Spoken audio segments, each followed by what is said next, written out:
Bienvenue dans ce décryptage. Aujourd'hui, on s'attaque à un vrai poids lourd de l'actualité, un sujet qui impacte notre quotidien de A à Z, l'inflation. En fait, l'inflation, c'est littéralement la température corporelle de notre économie. Trop haute, et c'est la fièvre assurée.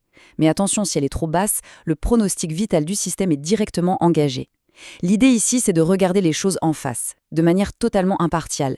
On va décortiquer comment cette fameuse température est mesurée dans les rayons, ce qui la fait vraiment grimper, et pourquoi les banques centrales sont complètement obsédées par son contrôle. Allez, c'est parti. Au menu aujourd'hui, d'abord on définit la bête, ensuite on regardera comment on mesure concrètement les prix de nos jours, on passera aux 3 causes principales de l'inflation, on parlera de l'objectif de la Banque centrale européenne et on finira sur un scénario assez terrifiant, le piège de la déflation. Première étape, qu'est-ce que l'inflation exactement? Le mot absolument crucial ici, c'est général. L'inflation, ce n'est pas juste le prix des fraises qui flambent en hiver ou le baril de pétrole qui fait des siennes. C'est une hausse généralisée des prix de l'ensemble des biens et services et elle est évaluée par l'indice des prix à la consommation, le fameux IPC. Il faut vraiment séparer les petits coups de chaud sur des produits très volatiles, comme le tabac ou l'alimentaire frais, de cette tendance de fond. C'est le thermomètre global. Et si on regarde les données récentes, la dynamique est fascinante. Pour 2024, on observe un fort ralentissement. On atterrit autour de 2%. Cette accalmie devrait même se poursuivre en 2025. Mais alors, 2026, c'est la grande inconnue. Le scénario de base table sur 1,7%, ce qui est plutôt rassurant. Sauf que, si le conflit au Moyen-Orient s'envenime, ce chiffre pourrait bondir jusqu'à 3,3%.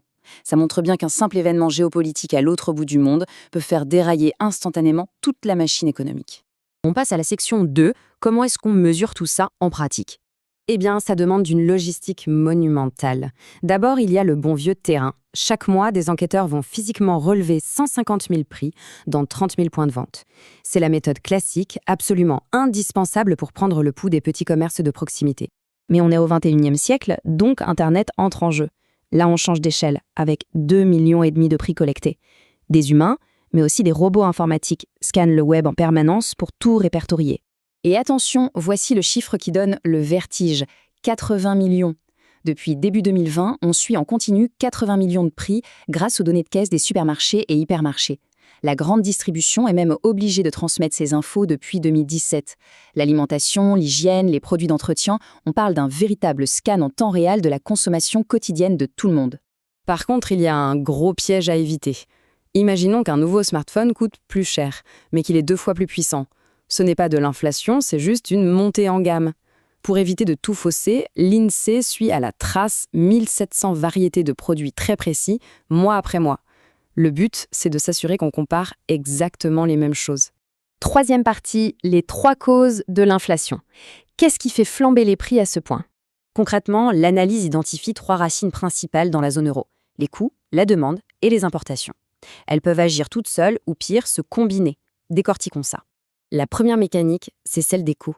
C'est tout bête. Si l'énergie, le blé ou l'acier coûtent plus cher, produire devient plus cher. Pour survivre, les entreprises sont tout simplement obligées de répercuter cette hausse sur l'étiquette finale. Le danger immense, c'est que les achats finissent par chuter, ce qui entraîne des baisses de production et fatalement du chômage. Ensuite, l'inflation par la demande. Là, c'est la frénésie. Une demande excessive se heurte à des stocks vides. Pour suivre le rythme, les entreprises doivent s'agrandir ou embaucher en urgence, ce qui coûte très cher et ces frais finissent dans le prix final. L'exemple parfait mentionné dans nos sources, c'est le secteur du logement en France. Une demande énorme face à très peu de biens disponibles. Le prix explose. Et enfin, l'inflation importée. C'est purement mécanique. Si l'euro perd de sa valeur face au dollar de manière durable, tout ce qui s'achète à l'étranger devient immédiatement plus cher. Pareil, si nos fournisseurs internationaux subissent leur propre inflation, on importe littéralement la hausse des prix à travers les frontières. Quatrième partie, l'objectif de la Banque centrale européenne. Il y a un chiffre magique à retenir, 2%. C'est la cible absolue, la boussole de la BCE. C'est cette fameuse température idéale qu'il faut maintenir coûte que coûte pour que l'économie reste en pleine santé. Mais alors, pourquoi 2% et pas un bon vieux zéro? Viser 2%, c'est viser la stabilité parfaite. Ça évite que les salaires ne perdent trop de valeur. C'est vital socialement, car une forte inflation frappe toujours les plus modestes de plein fouet, aggravant les inégalités. Ce petit matelas de 2% protège aussi notre compétitivité à l'international et surtout, ça donne de la marge de manœuvre à la Banque centrale pour proposer des taux d'emprunt attractifs quand il s'agit de relancer la machine.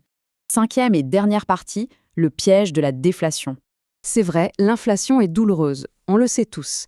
Elle rogne le pouvoir d'achat et génère beaucoup d'incertitudes. Mais soyons clairs, la déflation, c'est 100 fois pire. Si les prix baissent sans arrêt, plus personne n'achète. L'idée, c'est de se dire « je vais attendre demain, ce sera moins cher ».